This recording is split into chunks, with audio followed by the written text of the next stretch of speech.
George Clooney begged you for his job on ER. So he was not the first guy you thought of. He had a good run on the show Sisters. Right. He was wonderful romance and chemistry with Celia Ward. Right.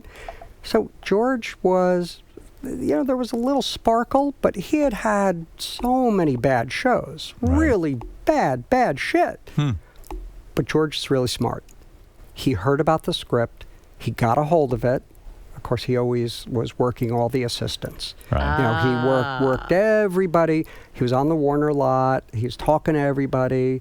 He gets it, and he parks himself outside of John Wells' office. Right. And he said, "I'm not moving until I get to read for Dr. Ross." Wow. And John Wells said, "Well, okay."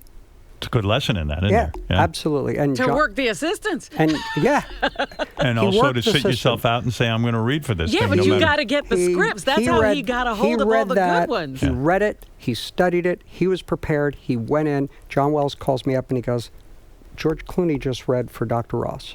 And I said, "Yeah?" He goes, "He's really good." And the smart thing is to look like George Clooney, too, right? That's how he doesn't hurt. Right. Julianna Margulies was on that show. And she walked away. You guys wanted to pay her something like $1 million an episode, and she walked away from it, right? Well, wait a second. Yeah. First of all, she was on Homicide: Life on the Street. Right.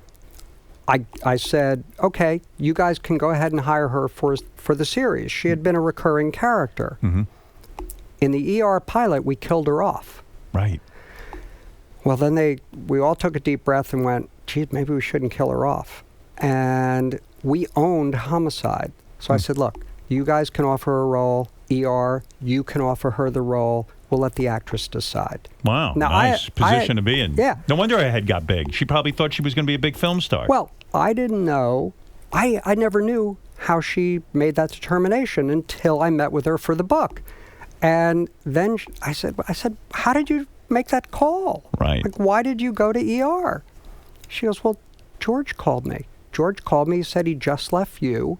The character lives, and, well, I learned very quickly you never disagree with George.